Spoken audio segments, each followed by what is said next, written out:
Hello, welcome to the anniversary stream of LiquidHEX.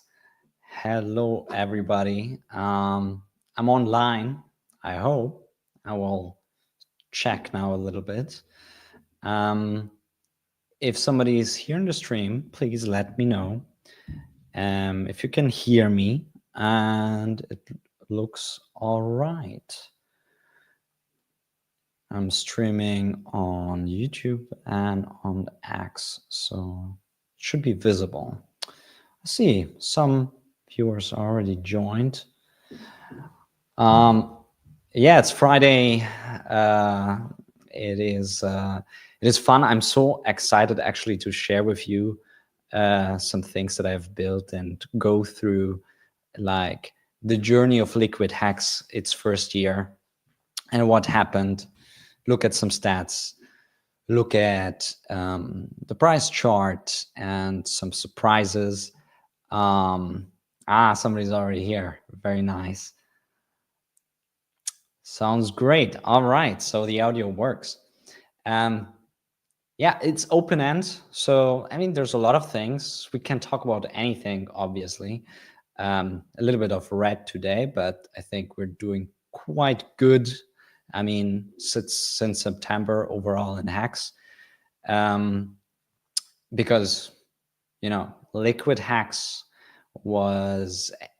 is made actually for Hexicans, for the strongest Hexicans. So I always had that in mind when I created it, and I think it celebrates kind of this. And I think it is great to see that LiquidHEX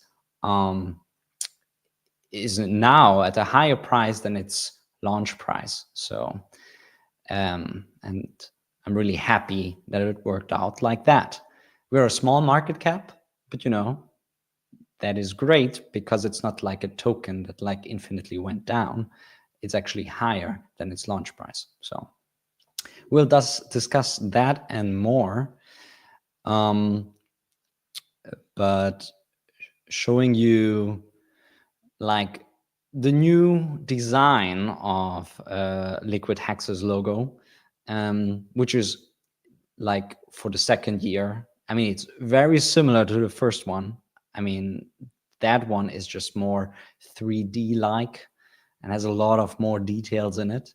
And this one is a little bit more flat.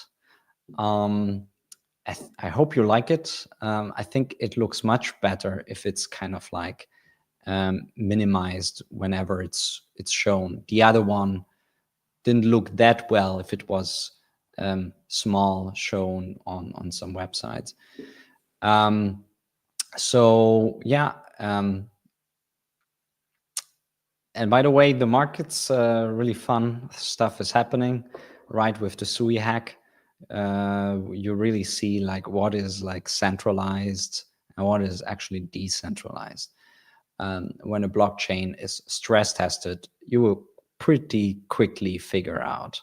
And Pulse chain, for example, is pretty decentralized because even though there was some, inflation bug or minting of a certain token this year, not even the founder of the chain could kind of stop that minting.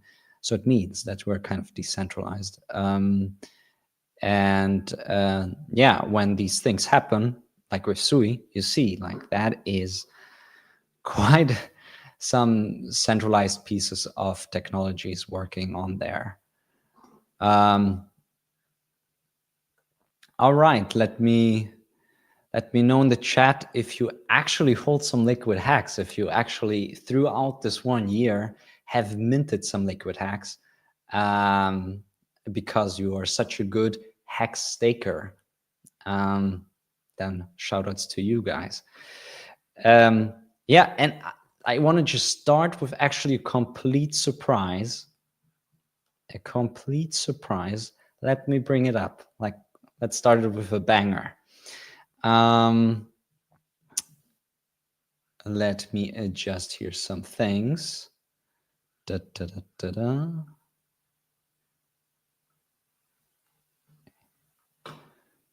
All right, I brought it up. So now Have to get used to a little bit of this StreamYard setup. But yeah, let's go on, and here we go. Here we go. This is LiquidHEX frontend version 3.0. So there's a new frontend version. Celebrating, yeah. This one is actually a much more complex frontend, and it has a little bit of a different design. It's not so simple, and then it has some extra cool features. Sadly, I wanted to actually have it on liquidhex.eu, where usually the front end was hosted. But I have some hosting problems. I don't know. I have to figure it out why it's not really happening. So it currently works under a different URL, which I will type into the chat. It's called frontend liquidhex.replit.app. So I'm typing it into the chat, frontend liquidhex.replit.app. That's where you can actually access the frontend version 3. And of course, because if you know me, then you know that I'm doing a downloadable DeFi frontend. So this will be available on the GitHub, where the other previous frontends were downloadable. And currently it's under the branch version 3, but I still make some adjustments to make it nice. But you can download it and run it on your own local computer. So let's see what it can do. I mean, this is just like the front page. It's quite like the previous one. It's a little bit nicer, I think. It's a cohesive design. I'm not going through like all of these things here. You can read them through if you're new to LiquidHEX. But then I think much more interesting is actually the minting page. Yeah, so here at the minting page, there are many cool new things. So first of all, we need to connect a wallet to be connected to the blockchain. And then it will show you all sorts of nice statistics. And even visualize your stakes, and it will be quite colorful, and we will look at it. What another great feature about this new front end is that you can view somebody else's address, but you first have to connect your wallet. I have a test wallet here prepared, so we're just connecting to the test wallet that I have prepared. So yeah, this test wallet doesn't have any LiquidHEX in it or anything. But now we can use the search bar and view another address. So for example, we could view the liquidity address of LiquidHEX. That is quite a known address. Let's bring that one up. By the way, it just refreshed. Let's go back to the minting page and let me know how you like the new design. I think it's much more cooler, and with the features, I think you will like it a lot. It's a new overhaul of the front end. Actually, I am copying the liquidity address just in from here. This one has to be the liquidity address. And what I noticed is that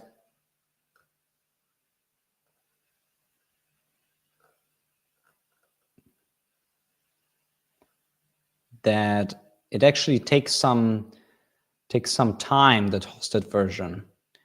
I don't know why that actually happens. It's because I'm trying to demo it for you. maybe too many people are kind of using it. Oh, there you go. It's loading. All right, it's loading. It takes a bit of time. Actually, the local front end is much faster. So I hope to improve the hosting. And I think I clicked multiple times. What the heck? And it loads. Yeah, there are some bugs still. I have to fix it, but it's working. So what you can see, the liquidity address has currently mintable 0, and it has stakes minted. I think, what is he doing? You know what? Let's just go to the test. This one is the same. It is just running locally, and somehow it is working much better. So let me do that.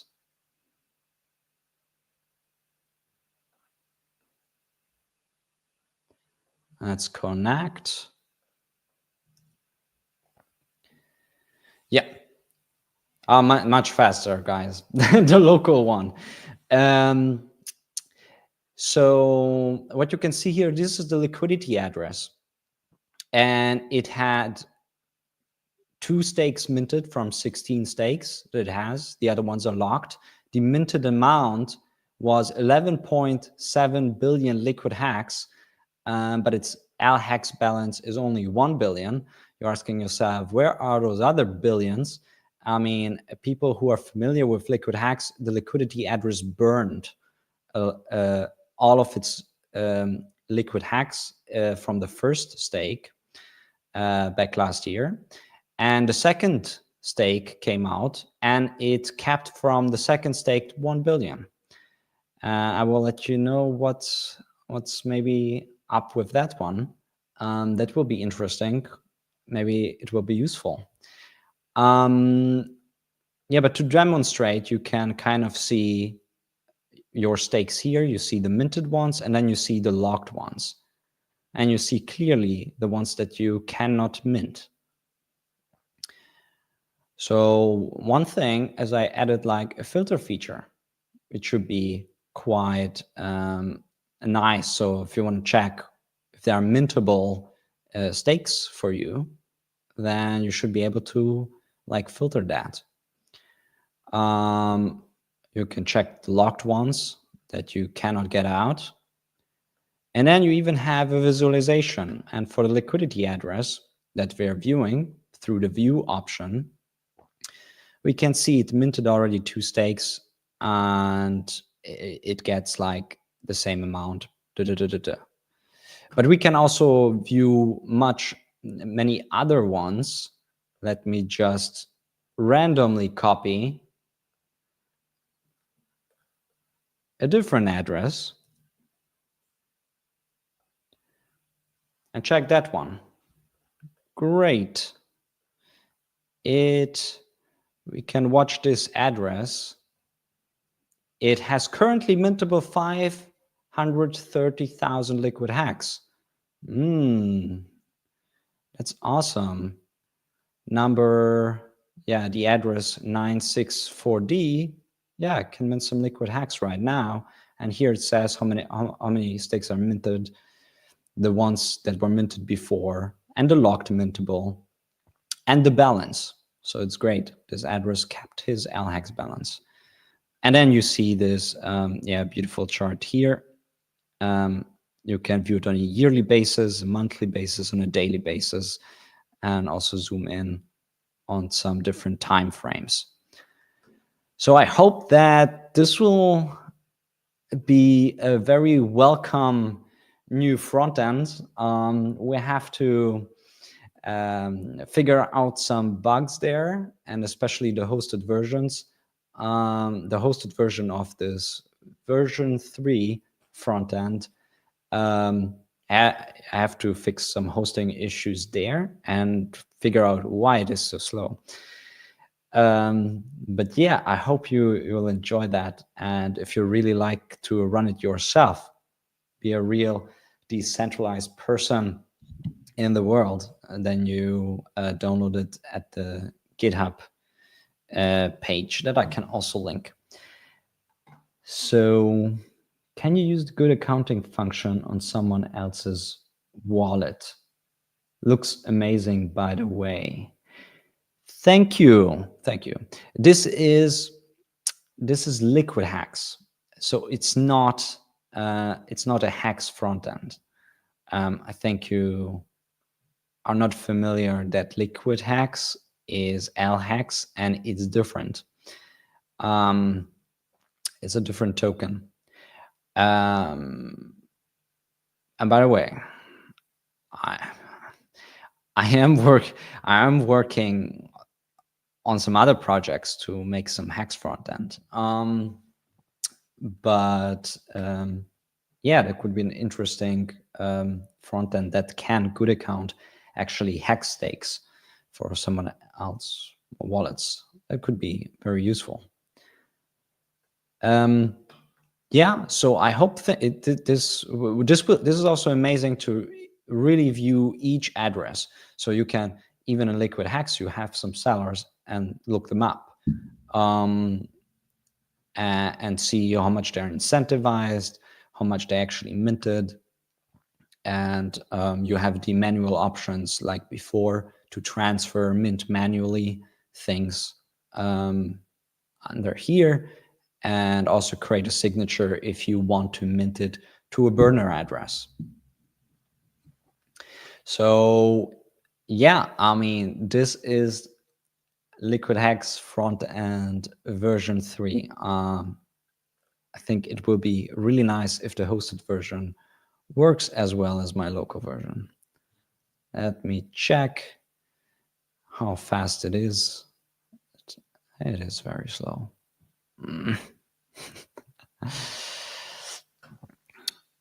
But I will make it work. So then some big things happen actually, also quite recently. LiquidHEX is 1 year old, and many people didn't mint their LiquidHEX that were claimable in its first year. By the way, now it's minting. So if you want to use the hosted version, it works. You just have to wait a bit, but it works. But yeah, a lot of tokens expired. And exactly how many tokens expired from the supply that were able, like people didn't mint them. The OA didn't mint. And here is the, let's make it a little bit darker here. In total, more than 12 billion LiquidHEX expired. And if people were like, if you're aware about how much the supply actually is, that's a lot. I mean, you are able to mint the exact amount of hacks from your stakes. So 12 billion is quite a lot of LHEX that cannot be minted anymore. And so before that, we had in total like 420 million LiquidHEX. So that's kind of like the circulating supply before this expired. So yeah, this could have hit the market, but it didn't. So so that's good. That should be good for the value of LiquidHEX.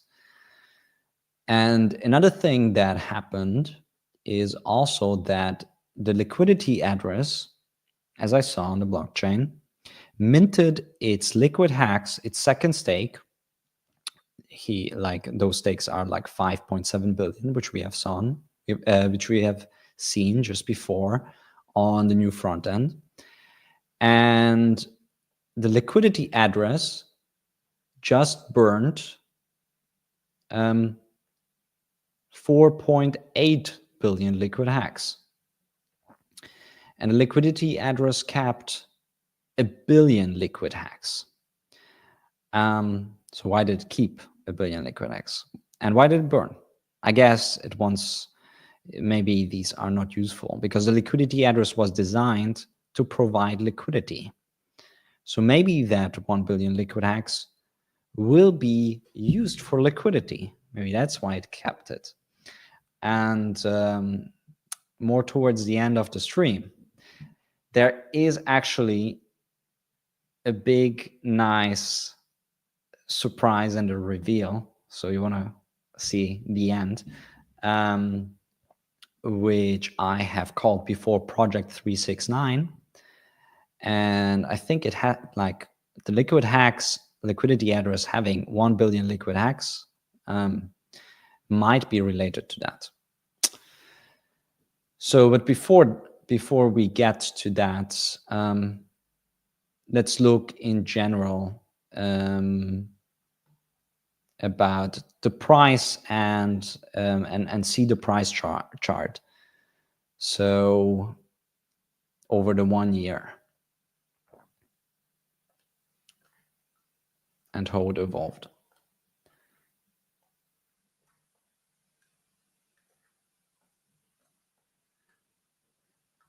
So there are some vertical lines and horizontal lines. So we have a current price of 0.00009, and LHEX launched actually at 0.00001. So we have 9 times more of a price than its launch price. But it was actually pretty crazy the first day, because it went actually from that up until half a cent in just 1 day. So that was pretty crazy. And this liquidity pool is actually the PLS liquidity pool of LiquidHEX that was created just at the top. So you cannot see actually the rise, because the first liquidity pool, which the liquidity address set up, was placed from the starting price, the launch price, and it had a one-sided liquidity from there on, and that one was with EDI. And just to show you how that looked, we can check here. So here you can see an average price within a minute. And on May 28th, 2024, it launched like this and it went straight up. And the crazy thing about that was that it surpassed EHEX's value. Like hex from Ethereum back then was half a cent. It's like it went towards like the price of PHEX. And obviously, I mean, you get a hex copy, and it's quite new. I mean, people will mint it and sell it if the price is like as high as as hex on Pulse Chain or hex on Ethereum. So I didn't see that coming, that all of a sudden it would shoot up like that, and then it came down, and after it came down, it actually stabilized a long time. And as you can see, in August, we have only price data until August 2024. It's because the liquidity shifted. The liquidity address actually restructured the liquidity to, and this is this second line, the second blue line here. That's when it got reshifted into Pulse X liquidity, and LiquidHEX was paired in with Pulse, and Pulse and LiquidHEX. So that was the only one. So it went really stable, I guess, until November. So another great thing really about this stabilization here is that so I looked at it. I looked at LiquidHEX, and people were really minting and holding. And there were only a couple of people who were buying and a couple of people who were selling, not that many.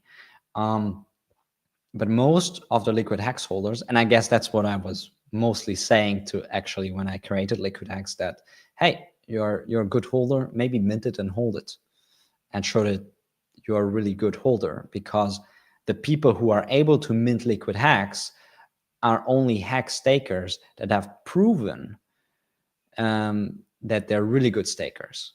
So people who emergency end staked were, for example, excluded, or people who were making more than 50K profit over the Hex's bull run were actually, they were also excluded. And short stakes were actually excluded. So you get really only the hardcore believers. And I found it to be very nice that LiquidHEX actually maintained stability. And then in November, what actually happened, there was another liquidity restructuring by the liquidity address. And that was the following idea, that liquidity is getting paired with all of the, let's say, popular, successful pulse chain tokens. And so that included, like, obviously the core coins of Richard, which are Pulse X, PLS, Hex, Inc. And then there was like very popular things back then, which was PDI and Wrapped BTC, the copied one, and I think PMaker. I mean, so it was kind of like distributed. And then the idea was, hey, maybe you hold kind of like an index if you hold LiquidHEX. So if they grow in value, LiquidHEX grows in value. But what happened is that all of these, from at the end of November, beginning December, they actually just declined.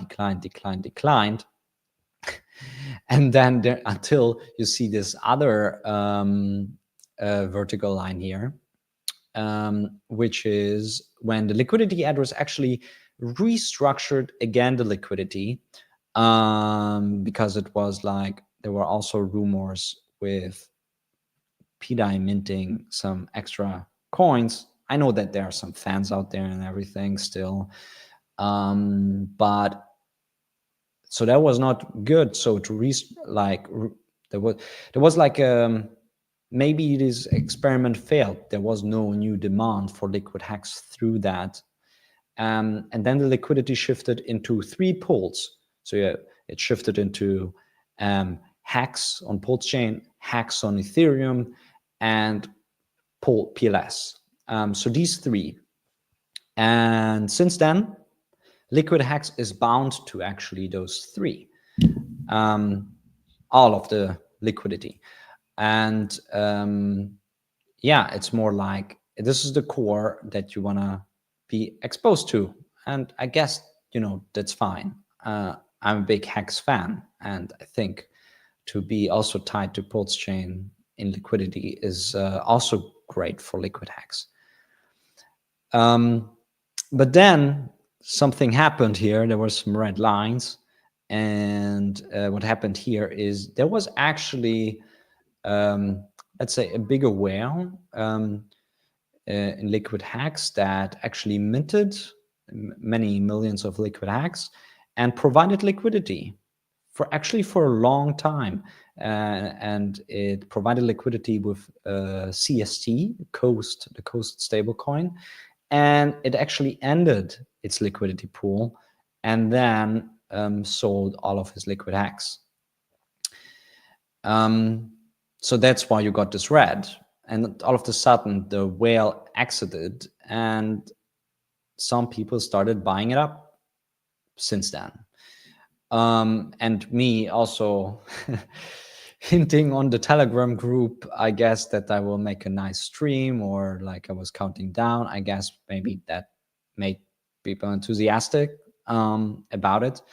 And that's why we're here. And also, I mean, recently, since the end of April, like Hex did quite good. So also the price appreciation of those assets bring LiquidHEX with it up. So that's kind of like in a nutshell, like explains of what happened. But chat, I mean, please write like anything. If you're new to, if you don't know what LiquidHEX is actually, then just ask me questions. It was created for the best hex stakers to mint, and 300 of them, 300 plus, are actually holding it. Another, like, also I developed it for people to actually learn, and that was actually something very nice to see when I launched it, that people learned some certain things. For example, how to run your own front end, because from day one you had to run your own front end to actually mint LiquidHEX. So now you have hosted versions, and the version 1 of the front end was actually quite quite manual. You had to actually put in all the input parameters to actually mint your LiquidHEX. And to be able to do that, you needed to understand what a Merkle tree is, and what a Merkle proof is, and what a Merkle root is, because that was a cryptographic way of how to actually give all the hex stakers this LiquidHEX token. So you had to understand how that actual process works. And a lot of people actually came back to me and told me how it was so great. They really felt like they worked actually to get their coins. And they learned what a Merkle tree and a Merkle proof is. And that was also one of my things of why I designed it like that. So yeah, I was really happy about that. And now we can look at some further stats that are not the price chart. If you have any questions, we can always go back to the price chart and to other topics. But let's look at some other stats. By the way, like, LiquidHEX is quite a small market cap. It's currently at, I think, 140K. Wait, let me just reopen here the price chart here to the side. It's a very small market cap. It's 130K, and 95K is actually in the liquidities address possession. So that one will most likely go to liquidity. So it's more like 40K of what like the users have. It was more important to me that the price chart will not look like a rect chart. If you look at other coins launching from 1 year ago, many of them have like market caps of over $1 billion, and who wants, yeah, like, and they usually tend towards down. Most of the coins they launch, and they always have lower price than they launched with. And I wanted to have something that it has a higher price that it launched with. So that I achieved to do, to create something like that, and that I am proud of for now. So let's look at some other stats. We saw this one before.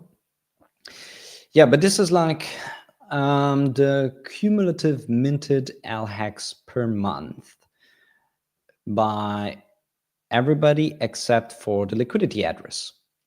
So we can see, yeah, there were like in the first month in May 2024, like 27 million, and then it jumped, and then it jumped. It's like doubled here, and then got another 20 something million, and then again, then like after August we started to like hover a bit, and then November we jumped actually quite a lot with 233 million. And it was actually pretty interesting in November.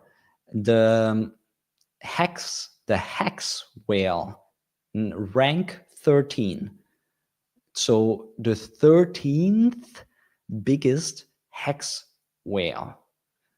Yeah, that one minted its LiquidHEX. So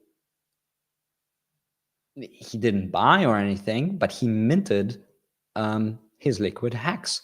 And I can actually show you. I found it actually quite astonishing when you go here to the LiquidHEX holders.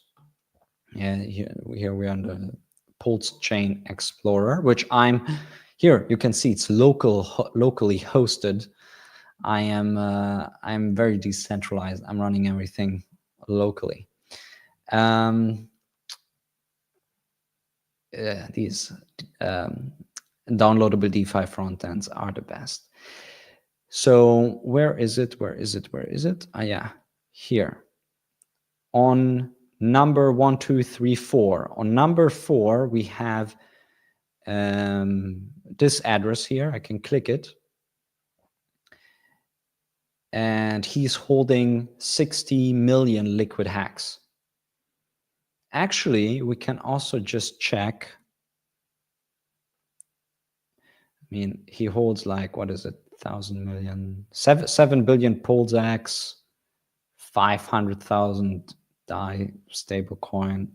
I don't know which version that one is. I guess he holds a lot of different things, or many of this is, I guess, spam as well. But yeah, he's ranked number 13, hex whale, and quite a good staker. And that's why he got LiquidHEX, because if you're not a good staker, you wouldn't have gotten it. And he minted. He knows about the project. And we can go and also check him out.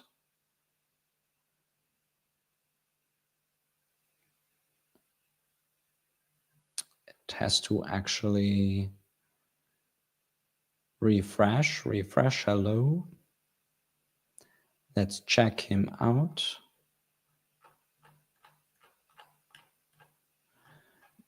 All right. Oh, he has many stakes.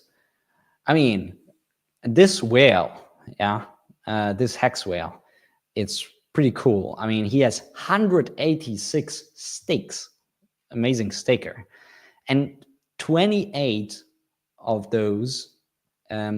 So he has 186 stakes on Ethereum and on Pulse Chain as well in Hex. And he has locked 5.3 billion LiquidHEX, meaning he has something like that. He has billions of hex, of p-hex and e-hex. Yeah, and he minted 60.49 million LiquidHEX, and he has the same amount. So he minted and didn't sell his LiquidHEX.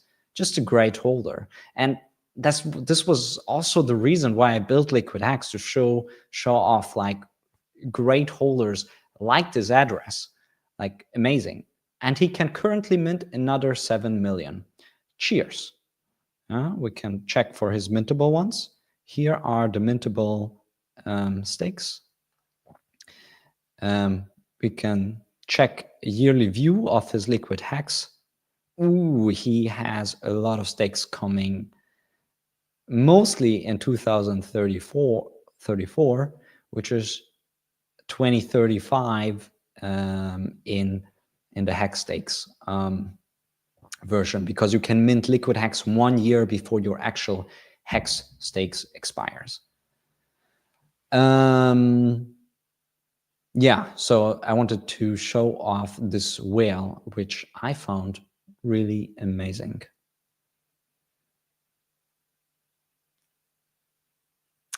Okay, a question. So from Madame Shushka. So if I start a new hex stake today, I can mint LHEX, or was it just a forked over stakes? Good question for somebody new to LiquidHEX. You cannot get new LHEX stakes, sadly. But it's also good for the token itself. So why did I design it this way? So it was basically like a fork of the stakes, and you cannot get more LiquidHEX like with other projects like Hedron or Communist, where if you make a new stake, you can get new tokens. I wanted to have a really strict supply, and I wanted like to preserve the value of LiquidHEX, because it's like if you get it all the time for free, I was like, no, it should be actually minted. The supply should be minted, should be capped, and it should actually have a lower supply over the years than Hex itself. So the total supply in 15 years of LiquidHEX can only be 300 billion LiquidHEX. But we already know that 12 billion already expired. So you have to take that. We already know that more than 11 billion was burned by the liquidity address. So it's like 23, 24 billion are already out of circulation forever from the 300 billion. And it's also questionable if the OA will ever mint its LiquidHEX. It didn't do it. Who knows? It has some. There was some stakes for the OA that expired, and but there are still some OA stakes that are coming up in LiquidHEX. So maybe he wants to do that if he deems it to be secure. The whale number 13 actually felt it was secure enough. And you can also mint it towards a complete new address. So I had that in mind when I created LiquidHEX. I wanted people to be like cypherpunk. Yeah, you want to be secure. So you were able to, if you were not trusting the smart contract, yeah, you did not want to interact with the same address where your hex stakes are on, then you can actually create a signature, yeah, which is here on the UI, and you can create a signature for, and you have to actually say who the recipient address is, the stake ID that you want the recipient address to actually be able to mint, and the amount within that stake. And then you generate the signature, you copy the signature out, you go to mint manually, and then here's optional signature. But you have to switch to the other address, the recipient address. And then you mint it with the recipient address.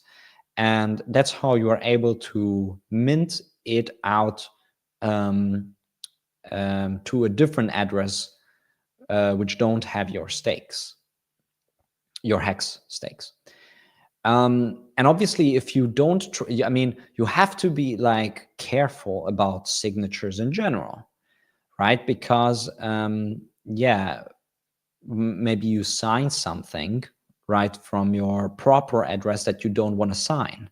So when you, this is in general in crypto, but because this front end here and the previous versions of the front end are all open source, and you can run them yourself. You can see how the signature is created, and you know what it does. Obviously, for some people, it is maybe difficult, but AI can help so much to actually explain what things happen. And back when LiquidHEX launched as well, I think there was called the Pulse Police.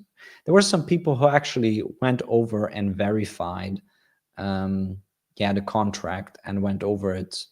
And the contract itself is verified on Pulse Chain Scanner, so you can go under the contract, and it was you know that it's verified, and the contract that usually appears here, and you can read it, but now somehow it's not loading, but usually you can read it here. You can even copy it out. It's not much lines of code, and you can actually check it out with an AI together if what it does and what it doesn't do.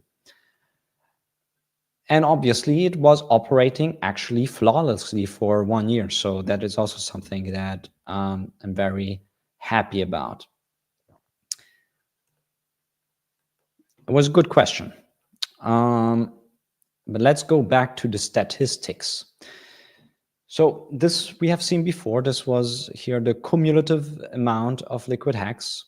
So since November, we were just always a little bit. And we reached 269 million LiquidHEX minted by non-liquidity address users. We have, I think, 420 million in kind of circulating supply that is not liquidity address. So that other 100-something million entered the market through the liquidity that the liquidity address provided, because people were buying that up and they got into possession of those token amounts. And here you can see in the next chart the actual LHEX minted per month. And the biggest month was the 88 million LiquidHEX in November.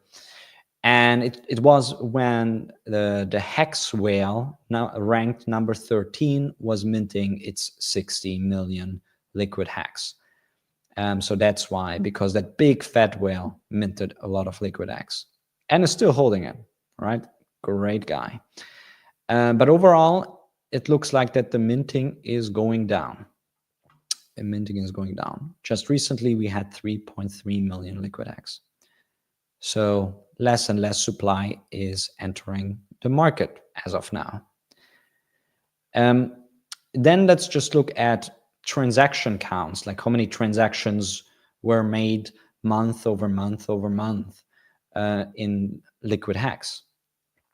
So we started off with 1,800 in the when it launched. And we kept like this 1,000, and then we went down a little bit in August to 700, 900, and then in November was 1,600, 700, and then December was apparently a lot of transactions happening, and then we went down, and recently we actually dropped in April, maybe because of the price drop, we dropped like to only 380 transactions in LiquidHEX.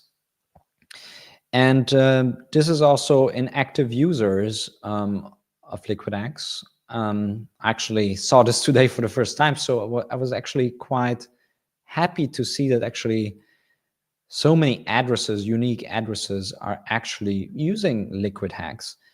I mean, to put it, to compare it to, we have 300 plus LiquidHEX holders. So I think there's a lot of like bots arbitraging things as well, and that lifts the numbers up. But we had like 500, 700 here. in July, and in December we had this 800 address. Yeah, and recently in April, as the transaction count dropped, also the active users, it's like only 150 addresses. Yeah, LiquidHEX is really small. Also a bit unknown, like nobody really talks about it, not even the founder. Like, oh, by the way, I have to make some light. Let me make some light.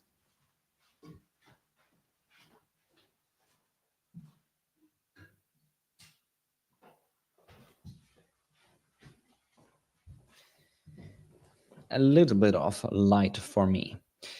Yeah, but LiquidHEX it's very small. Not like I'm the founder, right? And I told everybody, hey, just mint it and hold it. Yeah, that's just cool enough for me. And some people bought it, which I'm very happy about. And some of them, I guess, did very well in it. I mean, it's a small cosmos, so you cannot. The liquidity currently is at 7.5K in dollars amount, 7,500K. You know, when you look at other coins, especially with small market caps, I mean, that is quite good. Especially if you think about that, the real market cap is like 40K before the liquidity address just minted recently. There's 40K, and 7K out of the 40K is actually liquidity. You know, it's all in liquidity. Sorry, half of it, right? Because half of the liquidity pool is in LHEX and the other half is either in HEX or in PLS. So I think that's an interesting aspect that, and not many people talk about in crypto general, like how big is the market cap of a certain coin and how much liquidity in ratio to the market cap do you have, and how much of that liquidity is actually in decentralized exchanges on symmetrical liquidity pools. With symmetrical liquidity pools, I mean Uniswap V2 type of liquidity pools, because that's where you have really the backing of a certain value, right? And okay, and I mean, many people criticized, oh my God, like LiquidHEX has only small amounts of liquidity, but in comparison to its market cap, I guess it's a good ratio. And I was not here to make a big, you know, like we have already a really great high market cap token, which is HEX. You know, I didn't want to create something which sounds bigger or anything like that.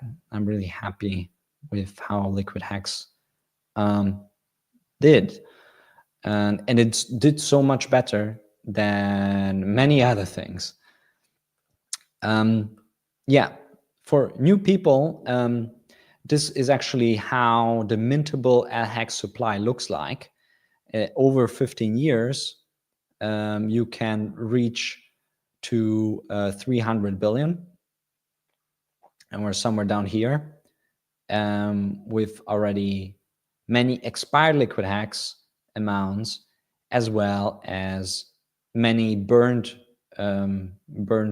tokens as well. So this chart is the last one. It's a little bit of LiquidHEX supply evolution, and the recent changes they are not yet in here. And I see, how can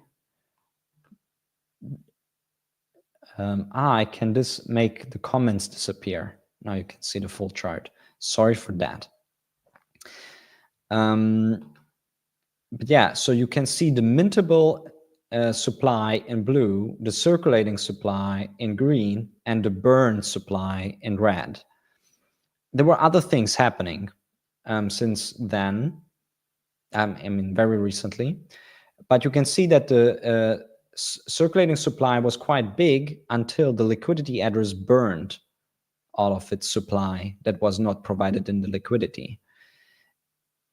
And then, yeah, the mintable got bigger and bigger, but the actual like circulating supply is 480 million here at the beginning of May. In May, we, as said before, we had two big things going on very recently. So that's why they're not in the chart, but I'm telling you. So 12, so you can see 26 billion should be mintable right now, but 12 billion are actually expired. So 26 minus 12 is 14 billion. But the liquidity address then also minted its second stake and burned an additional 5 billion. So from that 14 billion, you get that down, and the mintable amount is only 9 billion. So currently there's 9 billion LiquidHEX that can be minted. I mean, we have very similar scenarios, like let's say in communists, I think, Hadron maybe too, where there are many people not aware that they can mint their tokens, so they don't mint, and then maybe they cannot do because they miss minting them. And it's the same thing like here. Yeah, but this is like how what happened over this first year. And yeah, there's another question coming in. Great, from Madame Shushka again. If people do not claim their LHEX, does that reduce circulating supply? It reduces the theoretical circulating supply.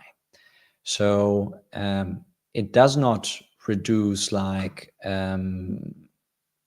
the actual circulating supply, which is 420 million LiquidHEX. So that won't be reduced, but the possible circulating supply, yes, that's basically diminished forever. So that's good. And for a long, like, I haven't talked about LiquidHEX for a long time, but I'm actually proud of having actually done, let's say, a good token, which is not extracting any value in my point of view. And if you think so, then also comment and also like tell me your analysis, because I tried to make it as open as possible back then with the community together. Also the rules of who should be able to mint LiquidHEX and who should not. It was quite an interesting conversation. And as a community, we figured out some equilibrium of the rules of who should be able to mint LiquidHEX and not. That was quite interesting for me. As well as the experience of launching a token. I haven't told that story.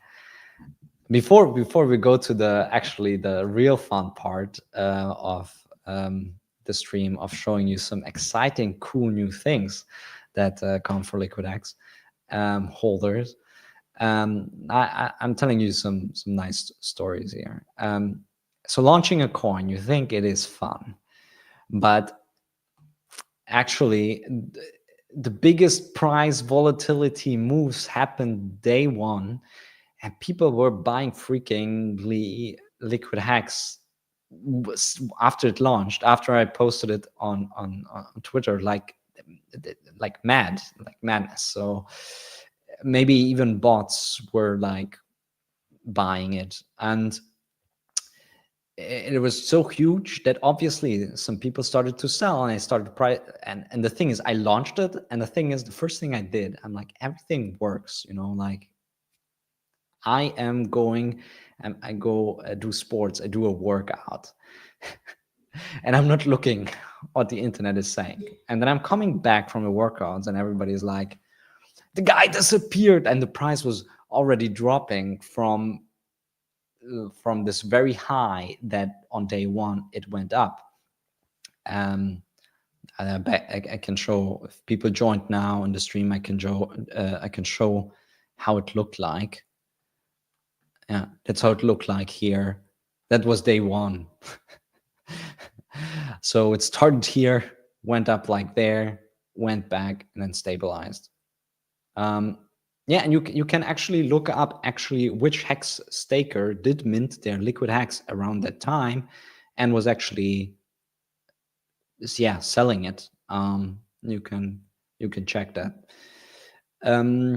Yeah, some dolphins, I think, took the opportunity. But so then it is very stressful, because then a lot of people just write a lot, and I did not expect it, but now I guess I expected that every token launch, and I saw it with other tokens, when they launch, there's a big hype, and there's all sorts of people trying to speculate on it in a very short time window. And then if something goes wrong, then yeah, obviously you try to pinpoint the founder for it. Yeah, so that was an interesting experience. So it's quite stressful with all of those comments on the internet. But after that, it was actually pretty nice, because people figured out it was actually a lot of good intent, and there is sound supply mechanics for it. And yeah, I think since then it's pretty chill, nothing really extensive.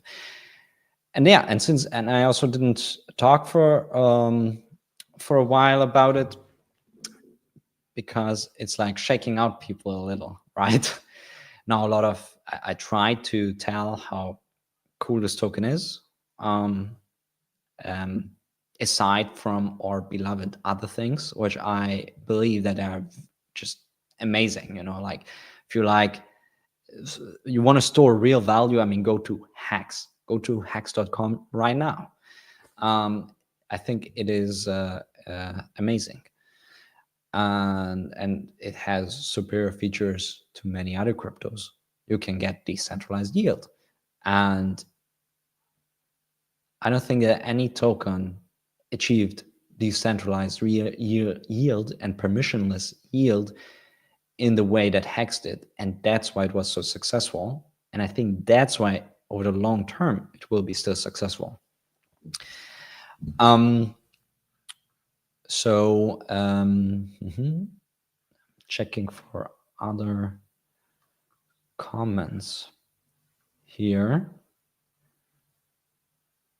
Yeah, I would really love to hear any stories of other people, how they perceived LiquidHEX so far.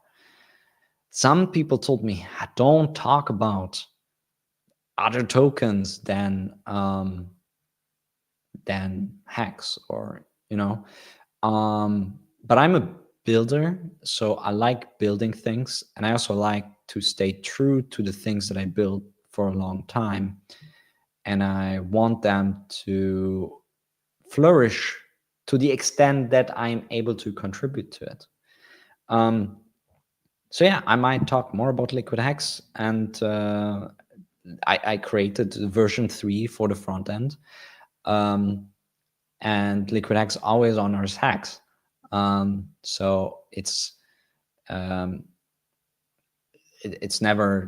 trying to be its own thing, and because we have Pulse Chain, we have. I mean, if you don't create tokens, or if I'm as a builder not creating a token, other people will create tokens. And if people are jumping onto smaller cap tokens for their volatility, then maybe there should be better smaller cap volatility tokens that actually the best holders are actually controlling. And who are the best holders? LiquidHEX holders are the hex stakers that never emergency end staked, that never really profited and sold their hex bags. So that's a very powerful group of people, and they showed that many of them just minted their LHEX and they were holding it. So that was quite beautiful. And another way how I'm able to contribute even more to LiquidHEX holders and to the hex people, because that's what LiquidHEX holders are. They are just really strong hex stakers. The best way I can do something is to build something more, something fresh, something that you have never seen, or something that is familiar, but is new and refreshing. So this is already my my transition here to the new section, the project 369 that I've called it project 369, but I've mentioned it very rarely. And so what was project 369? What is it actually? So I wanted to build something that is more complex than just a token that you can send, because LiquidHEX is like that. I mean, it has interesting supply mechanics. It has an interesting way of excluding all sorts of people who, with data, and people who know me, they know my data. And so I was really able to use my data in a very innovative way that nobody has ever seen before, to remove like sellers and give everybody, like free tokens without the sellers. Many other projects do give to the sellers as well the free tokens, and then it just looks not so good. Yeah, but this time, and I worked on this for more than a year. I wanted to do something special, and I bring something to Pulse Chain that also is new and fresh and also familiar. And in the meantime, also stuff happened while I was building it that I wouldn't have foreseen. And what happened, especially this year, was the yield reduction of Hex that happened. And so the OA was, through its staking activity, reducing the yield for the hex stakers, which many people thought that it will stay like that. Obviously, technically, it was possible to reduce it, and that's what happened.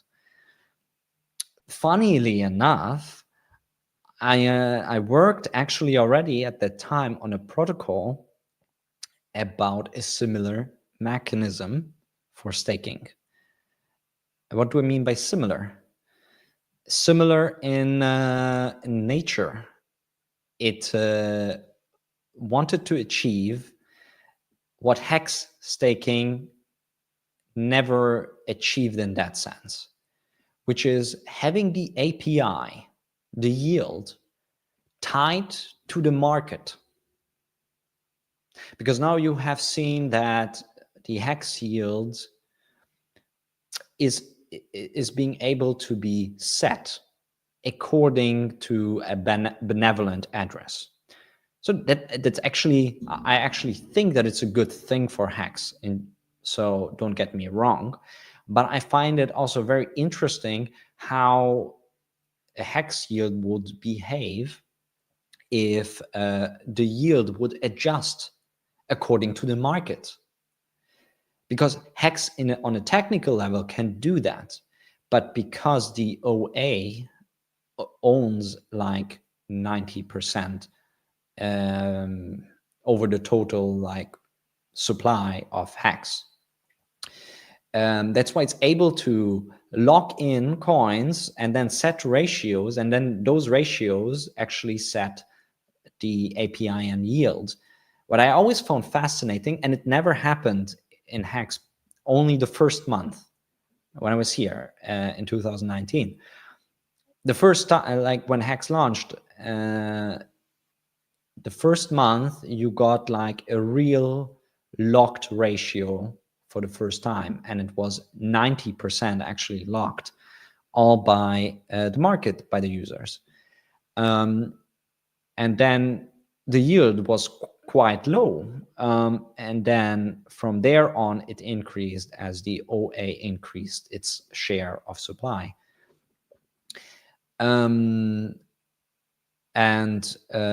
why you got always a different yield than what you would have gotten. That's why it was quite a stable yield, a stable API around 36.9%, because the OA just kept the circulating supply always, near 90%. So the locked ratio was 10%. So it was artificially set. But even though people were like unstaking more, if they would have unstaking more and the circulating supply would have increased, the yield should have increased in a much more dramatic amount than what we have seen. And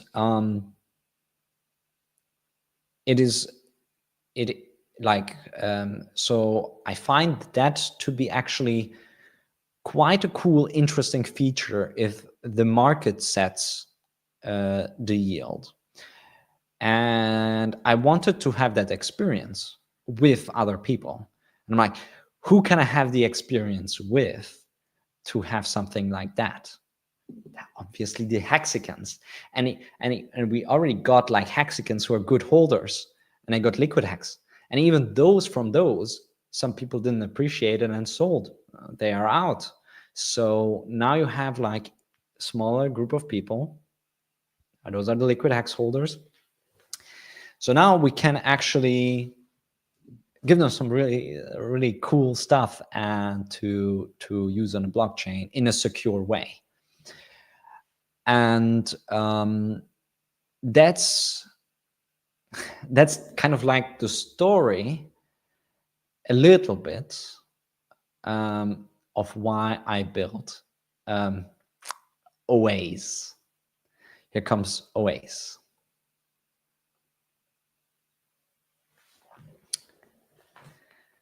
Let me introduce to you OAs, a savings protocol and store of value.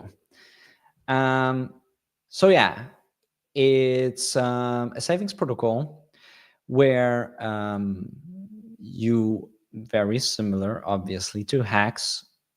By the way, it's completely written from scratch. Yeah, no copying or anything.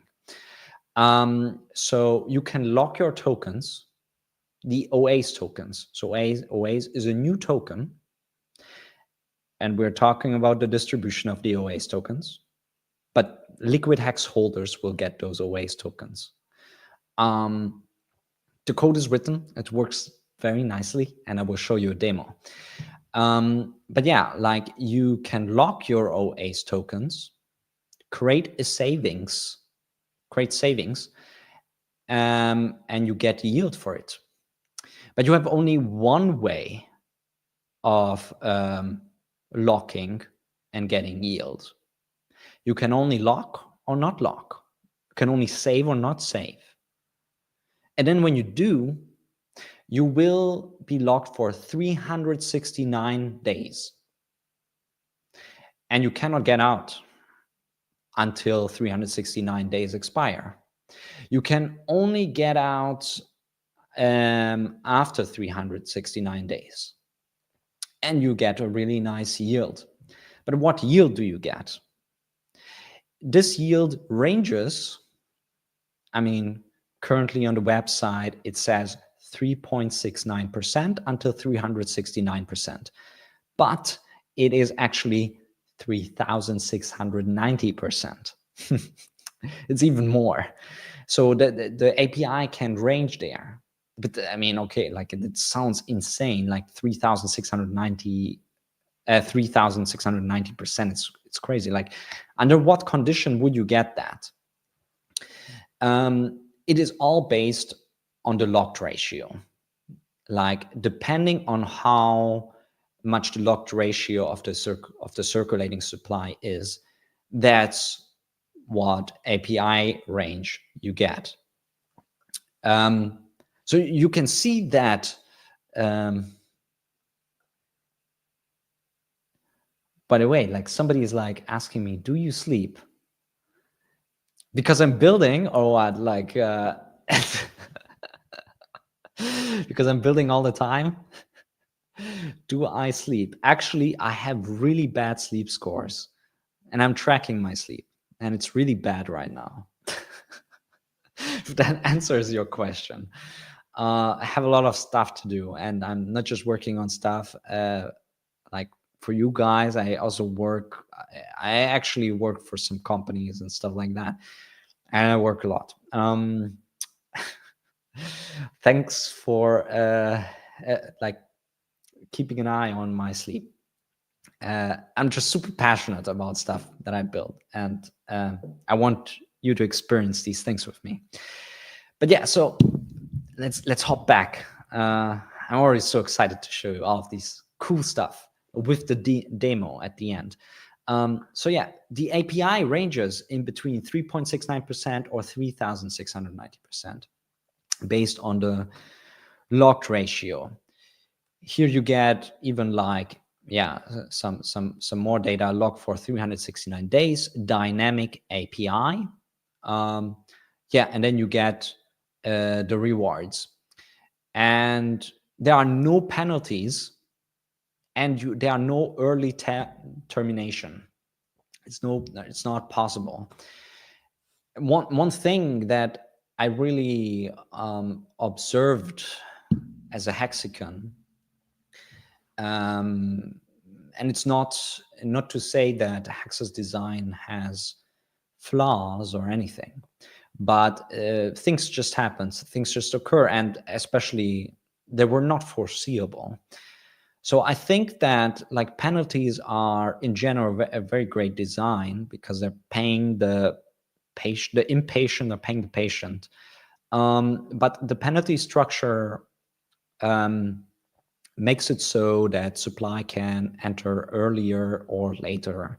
And also, the thing is with penalties, let's say you have a hex stake and it expires, and the fees are high on Ethereum. We know that problem, right?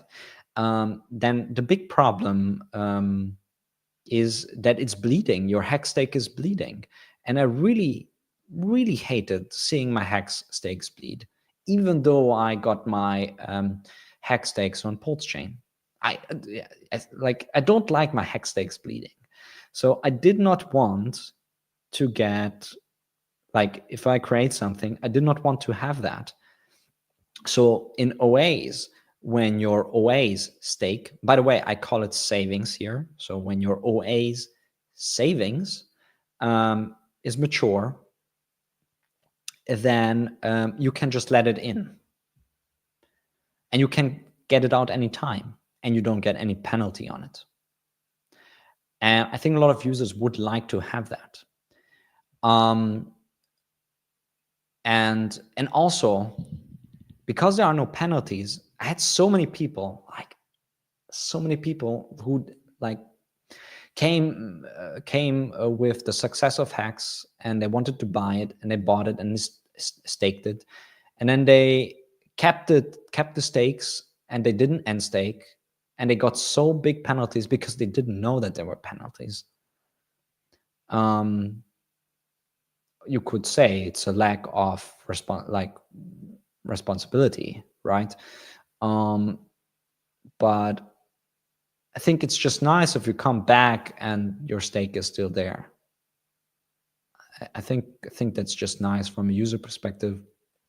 And especially if you have high fees on any chain, yeah, you might get Pulse Chain high fees at one point. But then if you end you can end it like much later.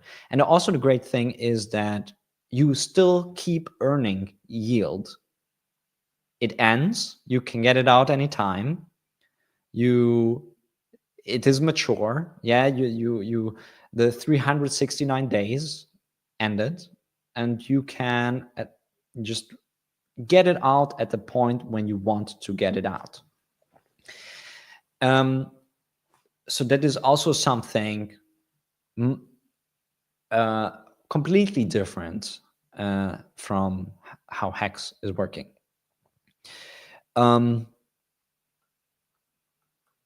So yeah, here I in this kind of key feature section, here I highlighted a little bit,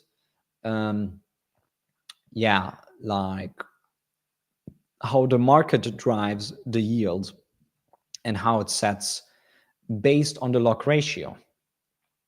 So if 100% of the OAs is actually locked and saved, then everybody gets 3.69%. And the lower the lock ratio goes, the higher your API gets for the people who are staked. So this, I would really like to experience this dynamic lock ratio that's fluctuating, and it's always based on, and the market will set it. If the API is very high, I would assume that people would buy it up and save it because of the high API. And then once the API goes down because the lock ratio is like getting up, at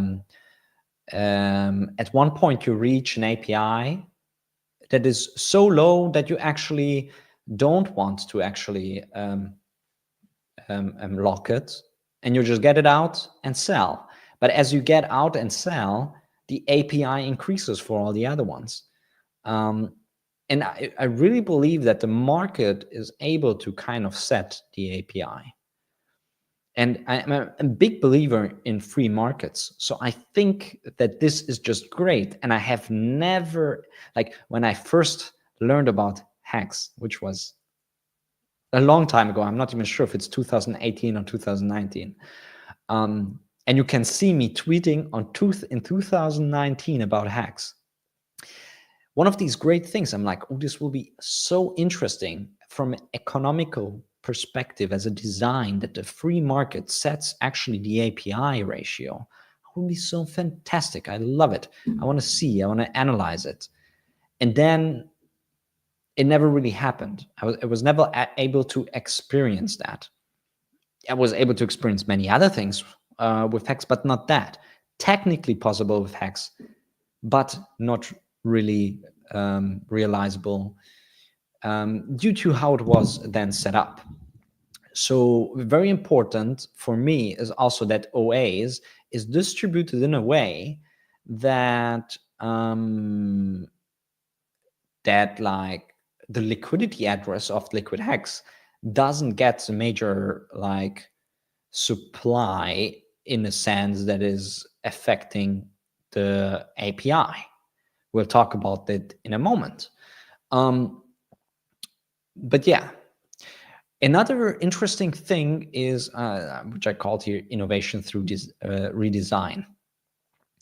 So the OA's protocol, the OA's token is, the saving feature, which is literally the staking feature in Hex, is completely redesigned from scratch. And I also designed it in my mind with how bad these high fees are. And I redesigned it so that it is infinitely cheaper to end a savings than ending a 15-year Hex stake. And so the whole design of how I did it, I think we'll talk about it later when when I will show you the code, which is not today, but when it's closer to launch, I will show you the code, and I will be able to show you how I achieved. And I think this might be one of the, maybe the most innovative way to actually bring yield without having high fees on the blockchain. And obviously, there's some trade-offs. Like, for example, we don't have a longer pays better thing here, like in Hex. So that's really amazing that Hex can do that. OAs cannot do that, and it is designed. Wait a minute.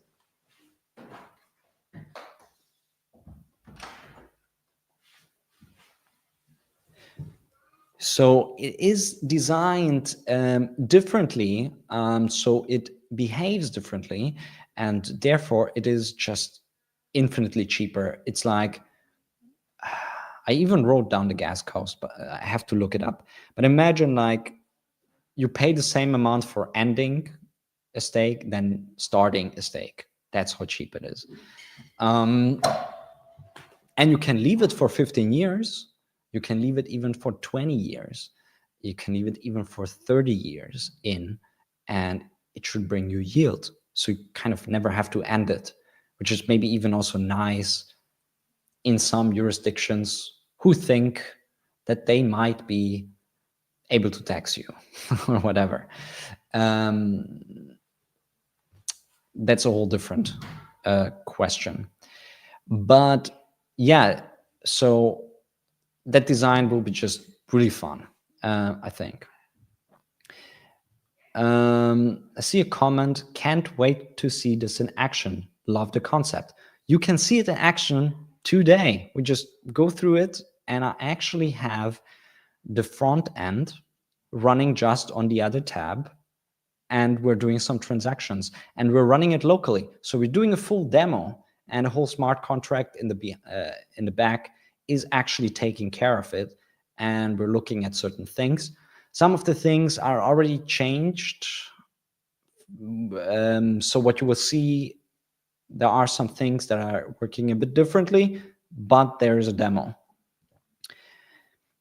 So here is another section. By the way, go to, if you want to check this out, go to oas.world.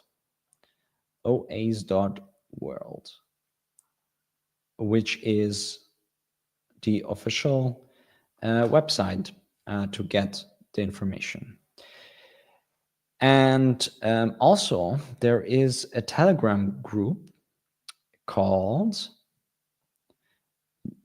which I will update very soon. It's t.me/alwaystoken. Join there to discuss and get all the news. And obviously, I will share more on Twitter as well. But let's get back to here. So yeah, the next section is about the fully market-driven API. So there's no OA. Yeah. Origin address is a great address. Yeah, can mint LiquidHEX, for example. Did so many great things for X. But just by how it was set up, it was also setting the API. And one of my design goals for OAs is that the market sets the API. So yeah, that's why it's like, let's say, true autonomy for the API setting.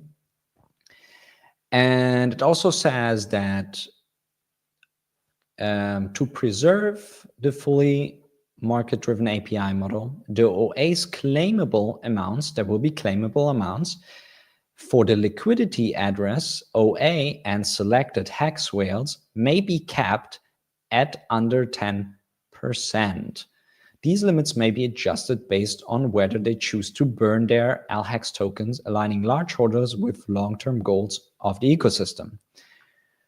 So, in short, any big address should not control that much of circulating supply so that it can set the API. at least for launch. If people buy it up from the market and start to be aware, then they are the market. So fair liquidity. How will liquidity come into this picture for OAs? The liquidity address from LiquidHEX is expected to supply all of its OAs tokens directly into the LHEX OAs pool, establishing fair pricing. So here we come to, at the beginning of the stream, talking about the liquidity address in LiquidHEX that recently it minted its second stake, which was 5.7 billion LiquidHEX, and it burned like almost all of it and kept 1 billion LiquidHEX. So now you know why. The liquidity address hopefully will pair the LiquidHEX tokens from what I just got now and pair it with OAs. So what also happens is that actually the OAs is connected to LiquidHEX. And only through LiquidHEX you're able to get OAs. And LHEX holders are getting, by the way, 10% of their LHEX amount they get directly in OAs. So they don't get the full amount because you don't want to just give like all the supply again, like for free, like we did in LiquidHEX. But you bind the remaining circulating supply from the liquidity address completely with OAs. And LiquidHEX will be the only way to get OAs. You want to speculate on OAs already now? I mean, then you have to just mint your LiquidHEX and hold it. And interestingly so, if let's say 10%, if like you take LiquidHEX's current supply, let's say 420 million, and you have something like 460 million OAs tokens, where 10% of that is actually by minting it by holding LHEX, and the other is actually in the liquidity pool, then what happens is that the API will be quite high for those LHEX tokens that you get, for those OAs tokens that you get for free. So you basically mint your OAs, and if nobody buys any OAs tokens, you know, like again, I'm doing this where guys, you don't even have to buy anything. You just have to be a great hex holder to experience this. This was important for me. There's no sacrifice. There's no like, I don't know what. There's just, here's your token, use it. And use it in a real setting. Use it not on a test net. Use it in a decentralized way. And then just, you know, use it. So all of a sudden, I make this thing where we can experience something together, like many other people maybe dreamed of experiencing in Hex a market-driven API. And now we will be able to do it if everything goes according to plan and according to the vision. Because then you get DOAs tokens. It's only 10% of the circulating supply. If nobody buys, nobody sells, everybody locks, then the API, based on the lock ratio of 10%, should be around 36.9%. And then if that is a good market API, then maybe people will buy OAs. And if they buy OAs, they have to buy LHEX because it's paired in liquidity. And you know what LHEX is actually paired to? It's paired to PLS, HEX on Pulse chain, and HEX on Ethereum. I mean, I have to look in the camera. Sorry, sometimes looking on the screen, but there you are. So it's even like if people want to actually exit, the HEX staking, because it's currently a bit of my data shows that too, and as well as other people's data, Crispy's, that staking is less desired. So many people are, just having HEX, as circulating, like as liquid, they hold it liquid. But now, I mean, if you really want API, don't just sell your HEX and go into some other ecosystem. If there is liquidity bound to LiquidHEX, and it's bound then to OAs, then it's all bound together and the value is not getting extracted if OAs is a good protocol and is secure, and if there is no malicious actor. I mean, obviously, when there's a new token, you might think, is the founder who does it, is he malicious? You have to ask those questions always, like all the time. I think and I hope that people understand that creating LiquidHEX, that it was honorable thing to do, and it was not malicious in any sense, and came from a sense of pleasure and honor to be a good hex holder, and always in the same way doesn't want to take away value. And maybe now LiquidHEX has on-chain data. You can go and look at all the on-chain data and analyze it if you think it was malicious or not, and decide for yourself, because we are in DeFi and we like to verify everything by ourselves. And so the benefiting the HEX, PLS, PLSX, and LHEX ecosystems. So how should it benefit? Right. Again, LHEX holders can mint 10% of their LHEX balance in OAs through the claim function, similar to LHEX, how LHEX is minted by the strongest HEX stakers. So if you're familiar with like LiquidHEX's like minting feature and how you mint it, that's exactly, it's like the exact same code how you will mint OAs.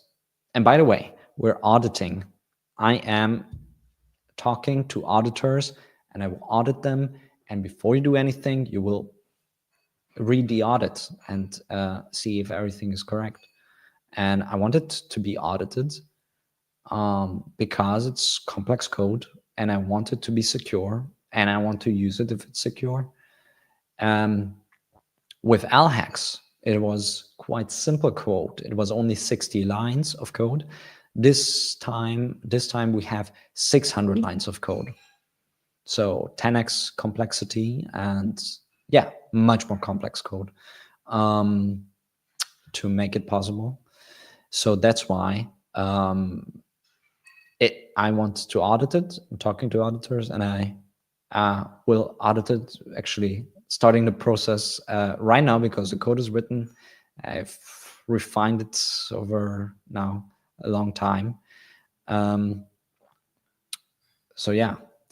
Then the next one is like PulseX liquidity. Great. So LHEX will be paired with OAs on PulseX after launch. That's great. That's benefiting PulseX, obviously. They have a more pair. You have it on PulseX. PulseX is burning. That's just nice for the whole ecosystem. So cross-chain synergy, so LHEX is already linked through liquidity to HEX on both chains and PLS. So that means if OAs is connected to LHEX, LHEX is connected to HEX and PLS. So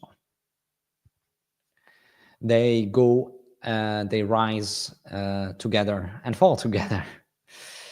And OAs obviously will be a smaller cap coin, right? So it is not, you don't get the same stability.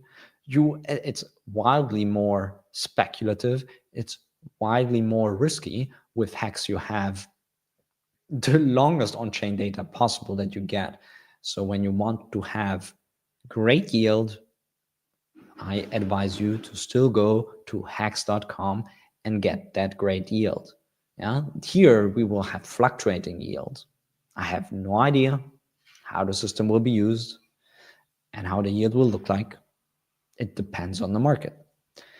And it will be smaller cap, so we might see all sorts of crazy stuff.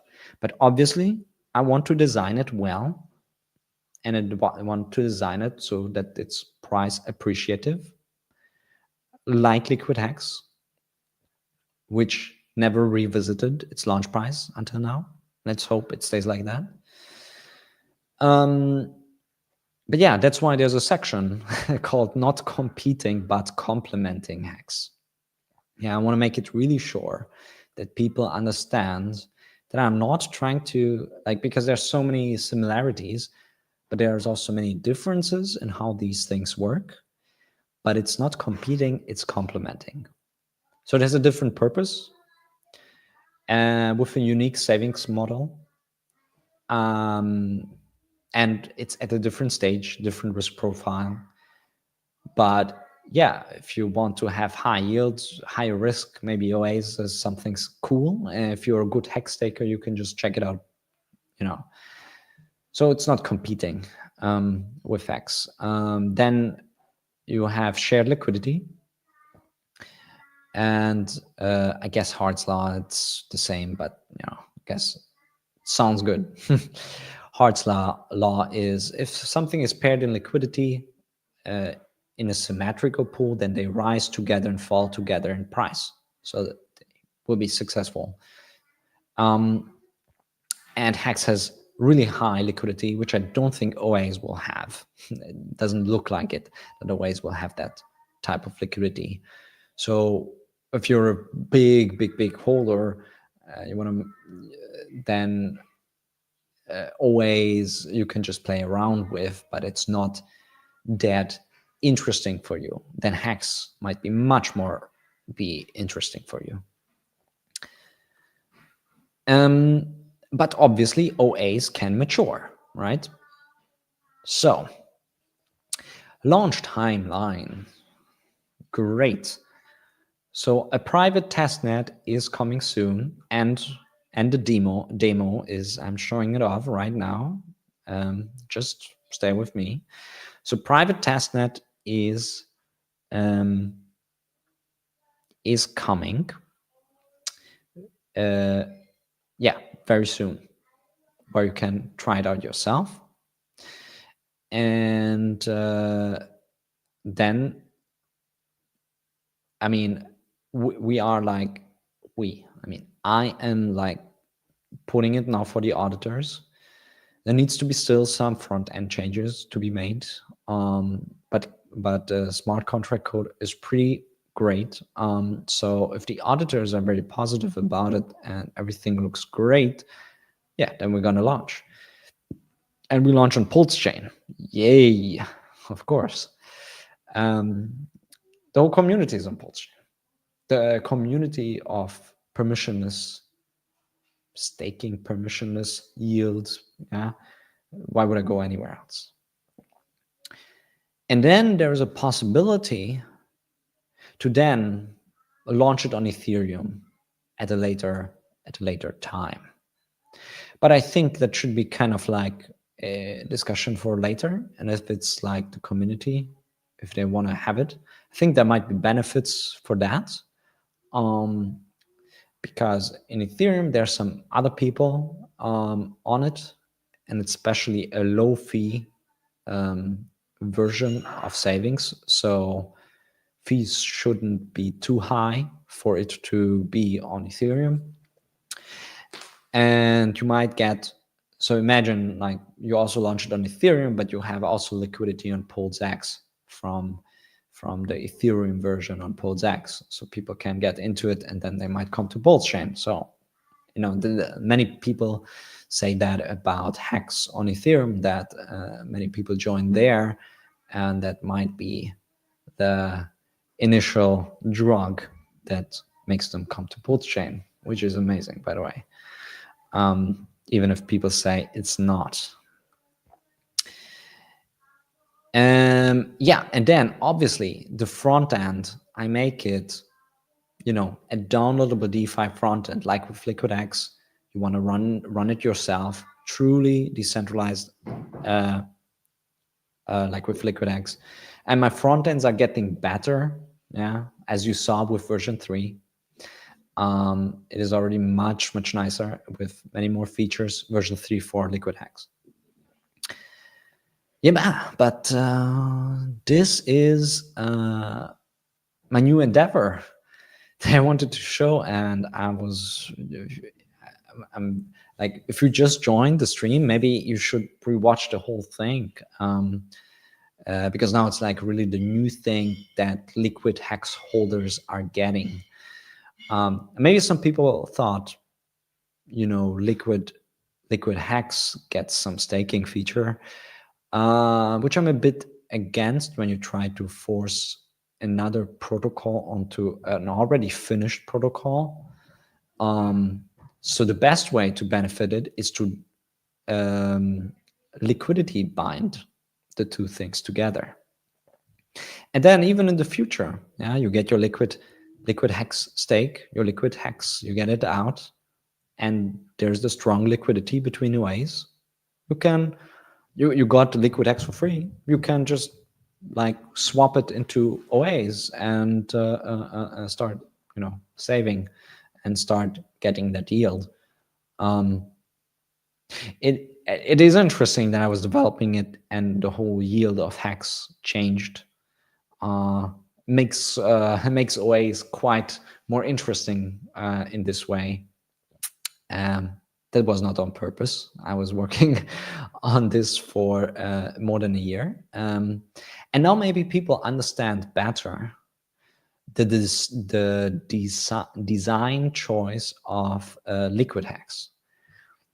Many people were asking themselves, like, why is the liquidity address of LiquidHEX getting all of those tokens? Because it's the only address that got tokens not based on the staking.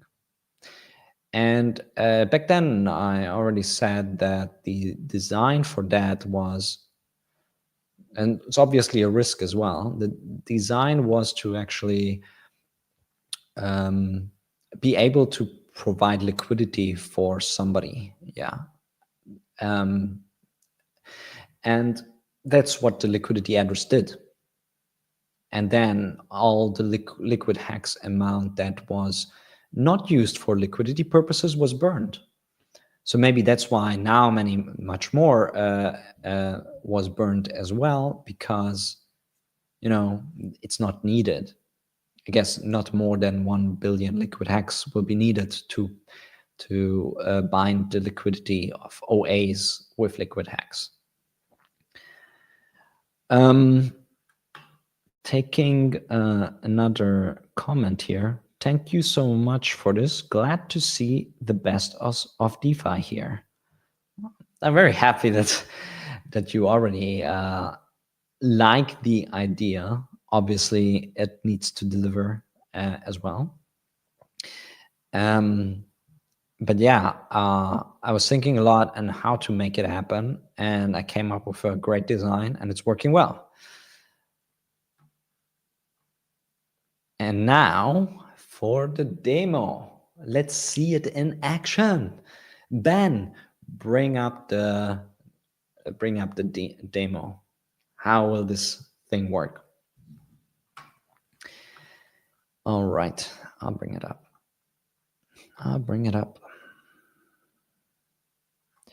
There you go. Here we have the front end. It's here on locally on my testnet, and there are, so what you can see is that you have currently 2 tabs. Obviously, there will be a third one, which is about, yeah, like minting, if you're an LHEX holder, to be able to mint your OAS tokens. But what do you have here? You have actually a share rate, daily data count, locked token supply, and circulating supply. Very plainly simple, the major things. So whenever you connect to the front end, you get these like straight. Yeah, you have the lock period. Then you have the contract address, which is currently not the contract address that, this is just a standard contract address on testnet. Like, don't look at, you see this contract address somewhere else, most probably it's a scam, so. Then you have here current yield rate. This should even adjust itself based on the percentage lock that you can see here. And then you can, we can also check like the yield curve. So it explains a little bit how this yield curve is working. The yield curve's direction is correct, but what's not correct is the amounts. So that is already different, but the front end was not changed since then. So what I mean is, like, here, when the lock ratio is 99%, you have an annual yield of 3.56%, but the annual yield is 3.69% currently. And then as and you can also see the daily rate. It's just interesting. And then as the lock ratio is falling, the yield is growing. Yeah, you can see at 80%, it's already 4% API. At 70, it's like 5% API. At 6%, it's like 6% API. 40, it's 9% API. We go to 10% lock ratio, we get 41% API. Then we go, lock ratio is only 5%. Boom, you get like 100% API. And then you go, so the APIs are a bit different here on this front end, but that's how this yield curve is working, and it's here to explain on the front end. So whenever you go, and as you currently see, there's 1 million OAS token in circulating supply on this testnet, and I have it all on my test account that we can connect to. There's also an interesting connection settings, so you could switch to be connected directly to an RPC connection or through the wallet. And these are just fine things which I think are nice to have. And then you can also search for an address, and like with the new LiquidHEX front end that I showed earlier, there you can view other people's addresses, which is and see their savings and their holdings and stuff like that. So now when we go to savings, it's quite simple. Well, of course, we have to connect our wallet. Here's my test wallet. So let's connect. It's MetaMask, but I think it should work. Tested it with MetaMask, but it should work with other wallets out there. And yeah, now you see. Can we get it to update? Let me switch to.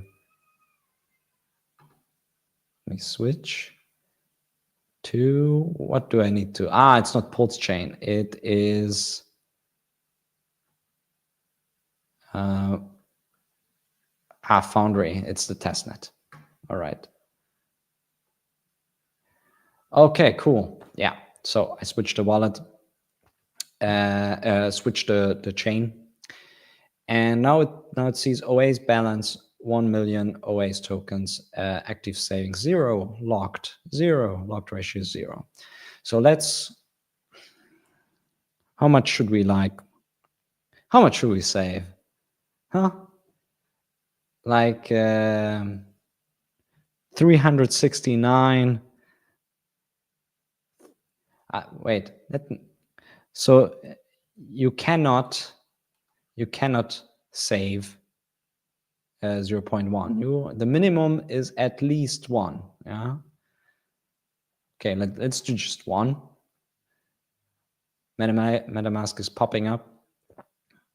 Let's do confirm. Boom. Transaction went through. There you go. 1 OAs is gone. Like is saved. It's locked. Locked OAs 1. Active savings. Here you see 1 OAs is 1 share. There is a share system where OAs is counted into shares. And then you have a current value, which is OAs. And then you have the start date and you have an end date. But let's also 300. Let's save some more. Let's start a save with 369,000 OAs. Oh yeah, MetaMask is wanting. Confirming. Boom. Transaction submitted. Are we waiting? Does it update? It updates. We have 2 active savings. Our balance dropped to 630. We have 369 and 1 OAs tokens locked. And that's a locked ratio of 36.9. So we have now 2 active savings here, and you cannot withdraw. Yeah, it's locked.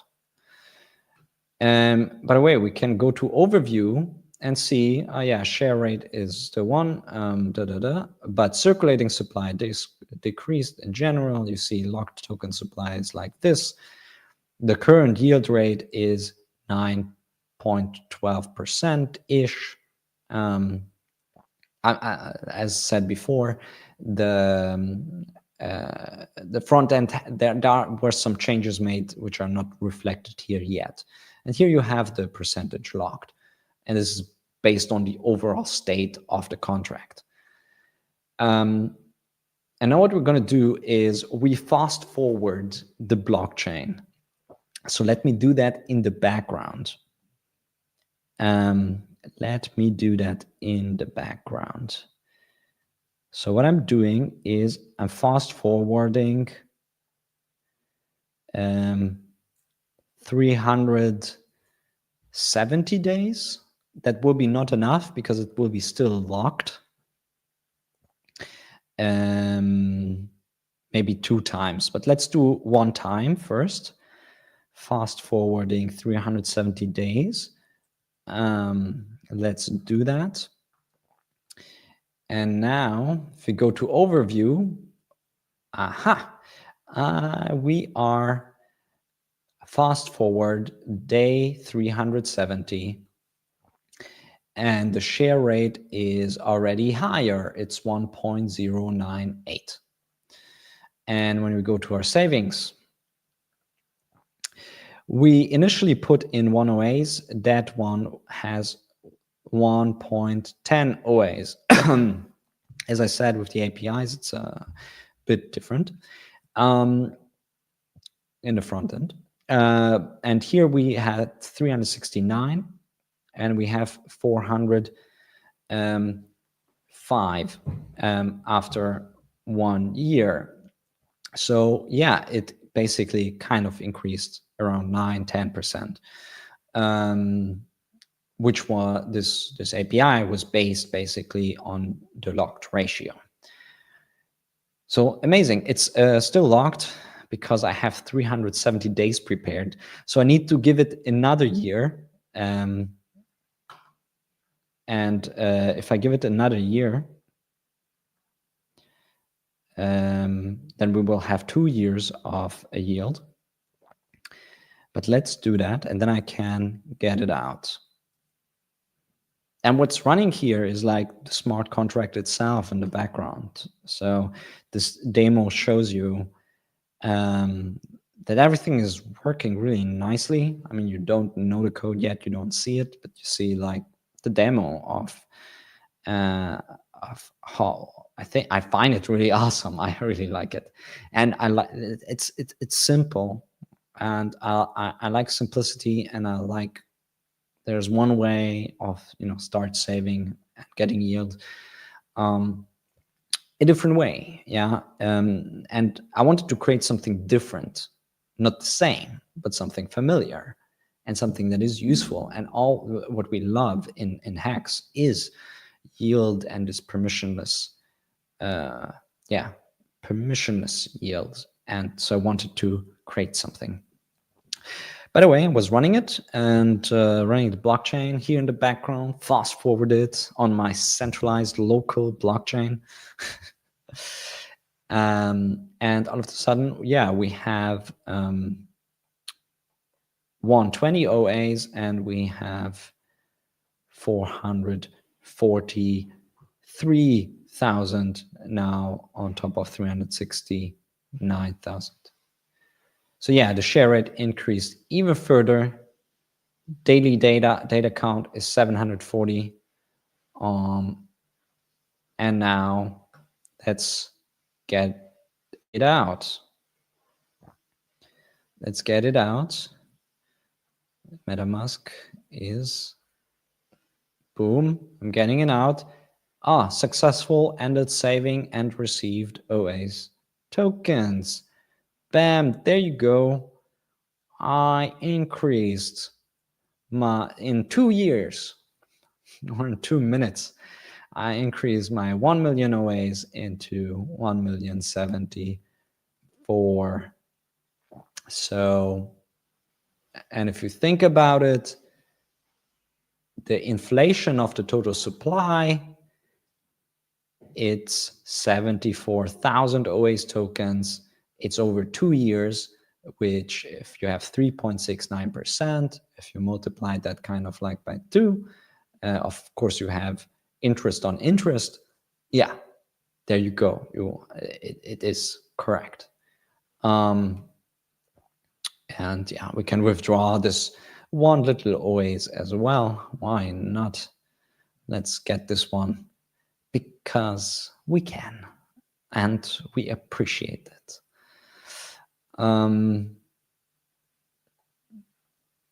Yeah, now we get that one out as well. And we don't have any active savings here anymore.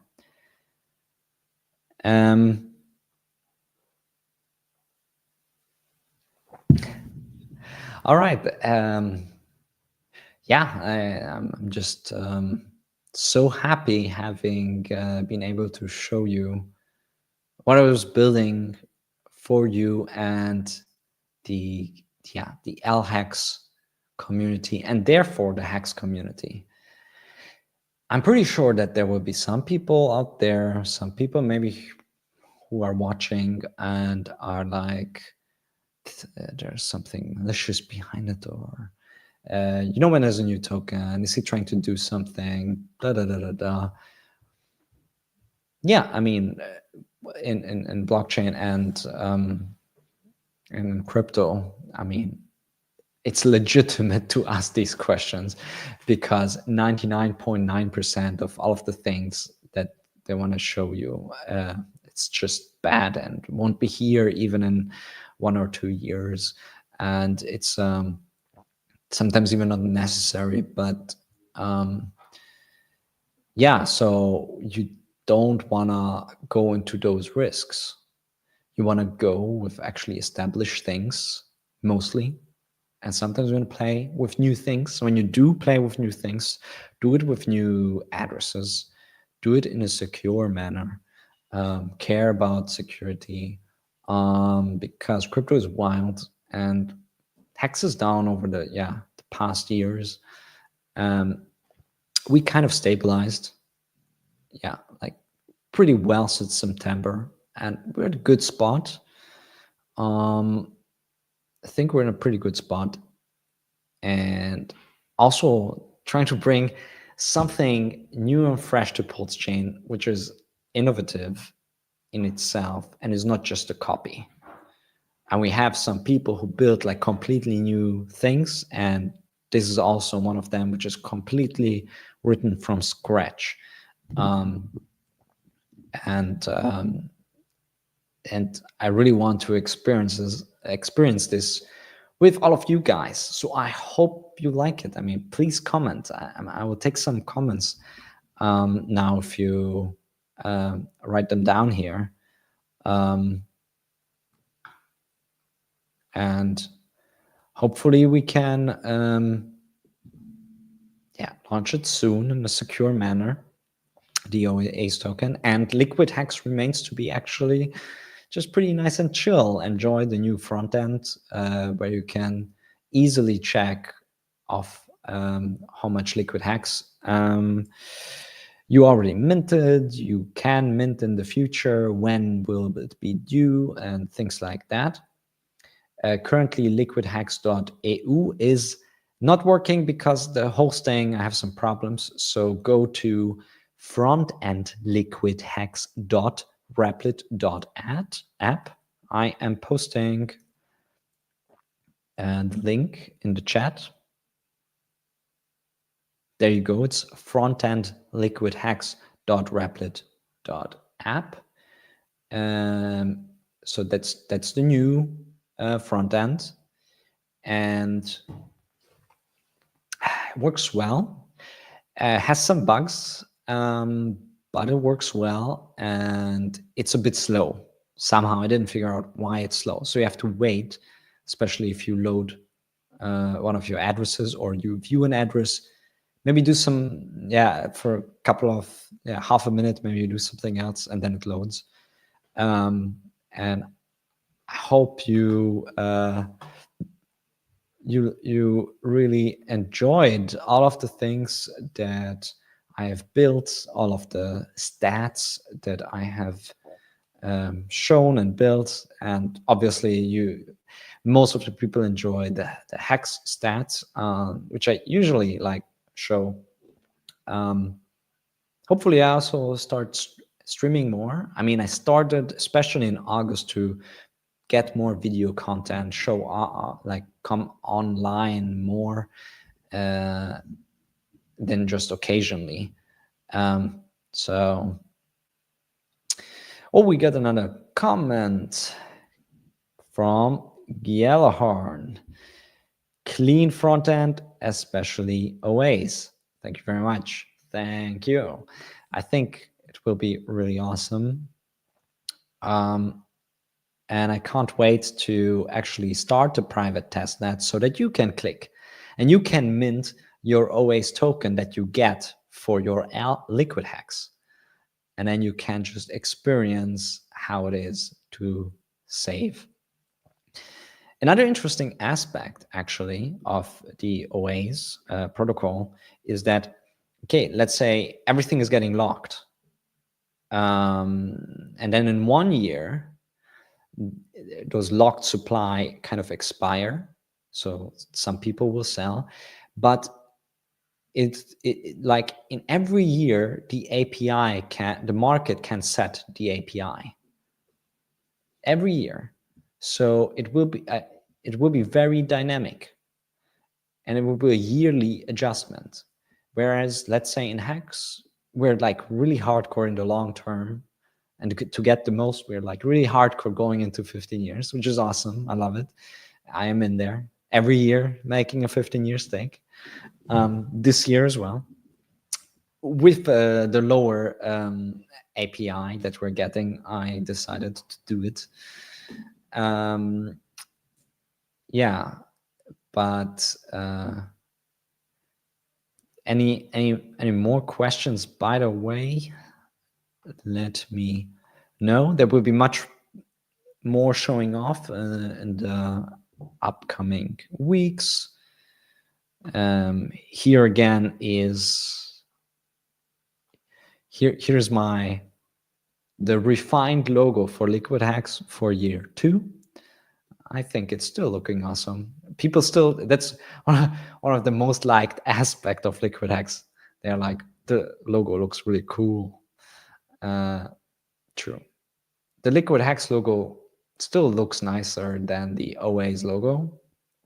But I like the OA's logo. The OA's logo is, yeah, let me show you the OA's logo before we end the stream. You can go to oas.world, by the way, and just read through the OA's protocol in general about the concept and everything, how it works. And there you see the logo as well. Wait a minute.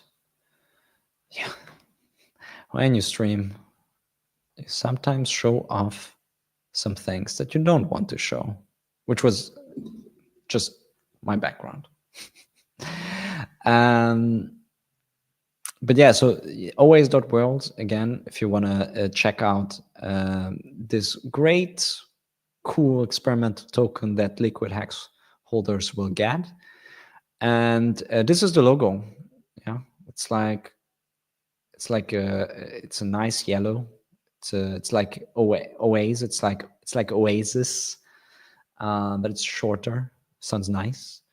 Oasis. And I like the colors. You know, it's friendly colors. A bit of green. Green is always good in crypto, to have some green.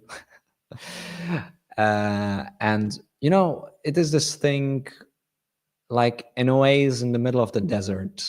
Like if you think about it, I mean, that's what crypto is.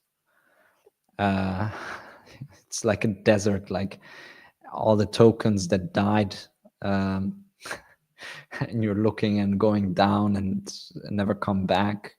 You look around. It's nice to have an oasis, like something where you can refresh and feel relaxed, hopefully. So that's why the token is actually some palm trees in a droplet and have these pleasant colors. By the way, you like the colors for Oasis, the yellow and green? Let me know.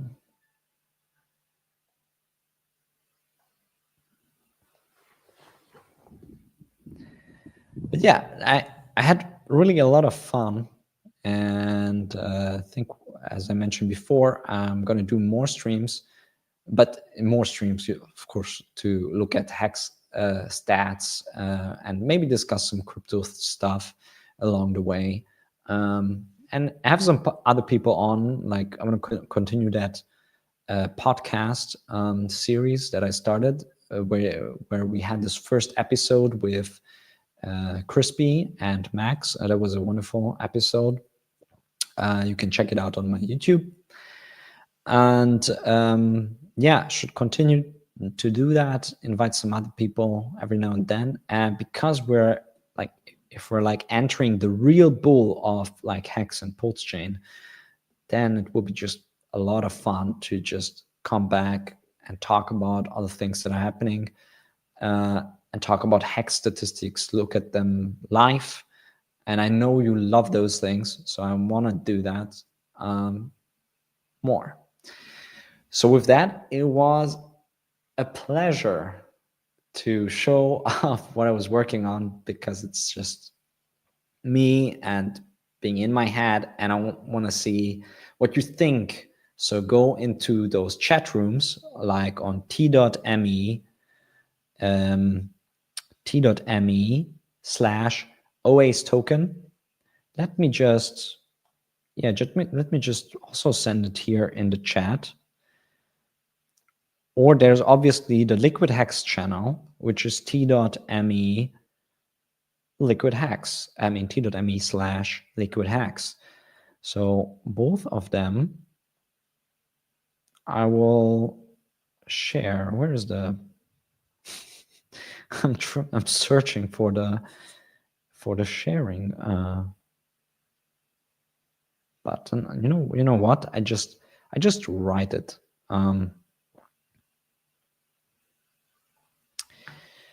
t.me/always token. Did I get it right? Can somebody check if I wrote it correctly? I mean, there should be this simple link to click to share a group. No? Info.